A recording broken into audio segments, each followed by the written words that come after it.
Hello friends, आज के इस वीडियो में मैं बहुत ही खास टॉपिक के ऊपर बात करने वाला हूं, जिसे सुन करके आप बहुत ही खुश हो जाएंगे। क्योंकि आज मैं बैंकिंग के रिलेटेड कुछ ऐसे पॉइंट को कवर करूंगा कि जिसे सुन करके आप अगर कभी भी फ्यूचर में किसी भी बैंक में खाता खुलवाने के लिए जाते हैं तो आप लोगों का जो कन्फ्यूजन होता है कि हम कौन से बैंक में खाता खुलवाएं, वो कन्फ्यूजन दूर हो जाएगा। फ्रेंड्स, आप खुद से माइंड से सोच करके आप पता लगा सकते हैं कि मेरे लिए कौन सा अकाउंट बेहतर है। तो फ्रेंड्स, बने रहिए वीडियो में अंत तक, वीडियो को बिल्कुल भी स्किप मत करिएगा।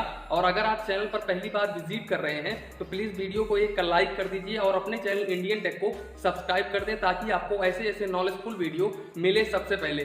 तो चलिए शुरू करते हैं। फ्रेंड्स, बैंक एक ऐसा वर्ड है जो कि हर व्यक्ति अपना जमा पूंजी अपने खाते में जमा करने के लिए सबसे पहले बैंक में खाता खुलवाना पसंद करता है। लेकिन फ्रेंड्स, उन लोगों के मन में एक डाउट होता है कि हम कौन से बैंक में अपना खाता खुलवाएं कि जो कि हमारे लिए बेहतर हो।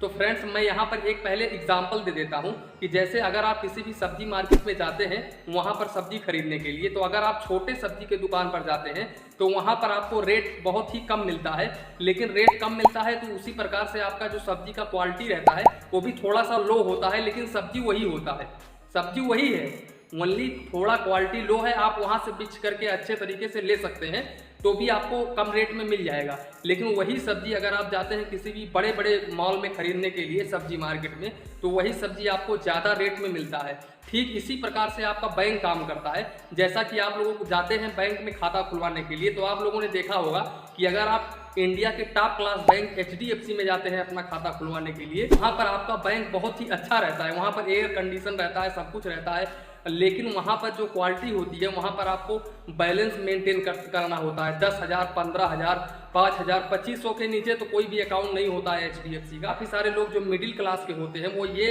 अमाउंट अफोर्ड नहीं कर पाते हैं, तो HDFC में खाता नहीं खुलवाते हैं। लेकिन फ्रेंड्स, उन लोगों के मन में डाउट होता है कि यार HDFC बैंक अच्छा है या फिर छोटा बैंक अच्छा है। तो मैं आप लोगों को एक चीज़ क्लियर कर देता हूं कि अगर आप मिडिल फैमिली से बिलोंग करते हैं, तो जैसा कि आप लोगों को सब्जी के बारे में मैंने एग्जांपल बताया, ठीक उसी प्रकार से बैंक भी होता है। अगर आप छोटे बैंक में जाते हैं तो वो भी ये नहीं है कि वो बैंक नहीं है, वो भी RBI के लाइसेंस पर ही वो बैंक काम करता है, इसीलिए वो बैंक खोला गया है। तो यहाँ पर आप किसी भी बैंक में जाते हैं खाता खुलवाने के लिए छोटे बैंक में, तो वहाँ पर आप लोगों को कम बैलेंस मेंटेन करना होता है और किसी किसी बैंक में आप लोगों को ज़्यादा बैलेंस भी मेंटेन नहीं करना होता है और बैलेंस भी नहीं देना होता है, फ्री में भी खाता खोल देते हैं। लेकिन वहीं पर अगर हम HDFC, ICICI, एक्सिस बैंक की बात करें तो यहाँ पर अगर आप खाता खुलवाने के लिए जाते हैं तो यहाँ पर आपको बैलेंस मेंटेन करना होता है, जो कि एक मिडिल क्लास का व्यक्ति ये बैलेंस अफोर्ड नहीं कर सकता है।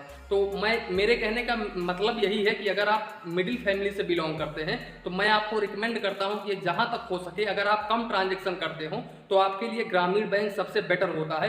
क्योंकि ग्रामीण बैंक में जो भी गाँव का कुछ भी आपका गाँव का ऑफर आता है, जैसे कि जनधन योजना, लोन हुआ, कुछ भी छूट आता है, कुछ भी होता है, तो ग्रामीण बैंक में सबसे पहले आता है। क्योंकि ग्रामीण बैंक बेसिकली एक किसान के लिए बनाया गया है, किसान लोगों का खाता ज़्यादातर करके ग्रामीण बैंक में ही होता है। तो मैं यहाँ पर आप लोगों को रिकमेंड करूँगा कि अगर आप मिडिल फैमिली से बिलोंग करते हैं तो आप लोग ग्रामीण बैंक में ही खाता खुलवाएं। और अगर आप ग्रामीण बैंक में खाता खुलवाते हैं और अगर आप उस बैंक में अपना बैलेंस भी मेंटेन नहीं करते हैं तो आप लोगों को ज़्यादा चार्जेस देखने को नहीं मिलता है। वहीं पर अगर आप HDFC बैंक में बिना सोचे समझे खाता खुलवा लेते हैं और अगर आप मंथली एवरेज बैलेंस नहीं रखते हैं तो उस कंडीशन में आपको 600 रुपये तक का चार्ज देना पड़ सकता है।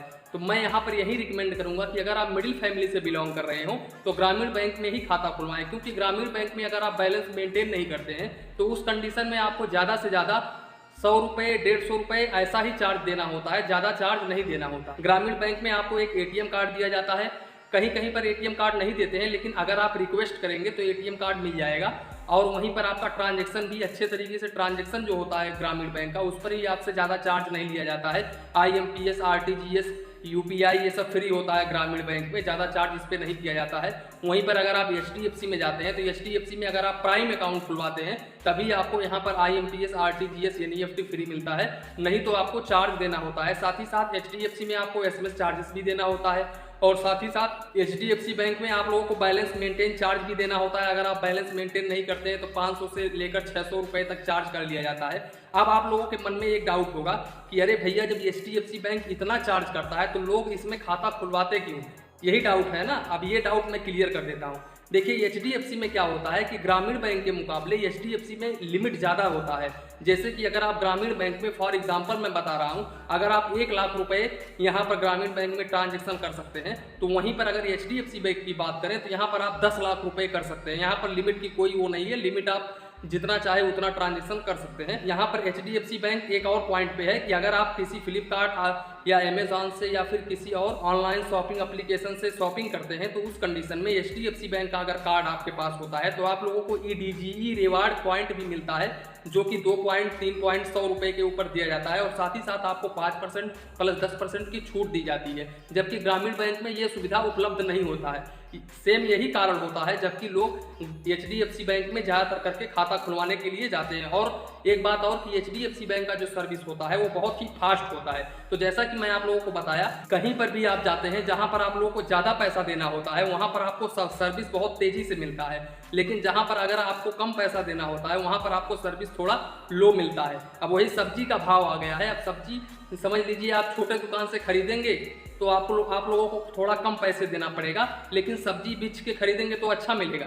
लेकिन वही चीज़ अगर आप शोरूम से जाके खरीदेंगे तो वहाँ पर ज़्यादा अमाउंट फेस करना पड़ेगा। सेम इसी प्रकार से बैंक है। ग्रामीण बैंक समझ लीजिए एक छोटा बैंक है, लेकिन यहाँ पर आप लोगों को जितना सुविधा दिया जाता है उतना HDFC में नहीं दिया जाता है। HDFC में कब दिया जाता है? जब आप उस HDFC बैंक का जो मेंटेन बैलेंस होता है वो बैलेंस मेंटेन करते हैं। तो फ्रेंड्स, इसी के साथ में वीडियो समाप्त करते हैं। वीडियो पसंद आया हो तो प्लीज़ वीडियो को लाइक कर दीजिए, अपने चैनल इंडियन टेक को सब्सक्राइब कर दीजिए। मन में कुछ डाउट हो, कंफ्यूजन हो तो प्लीज़ कमेंट करिए। धन्यवाद, मिलते हैं नेक्स्ट वीडियो में।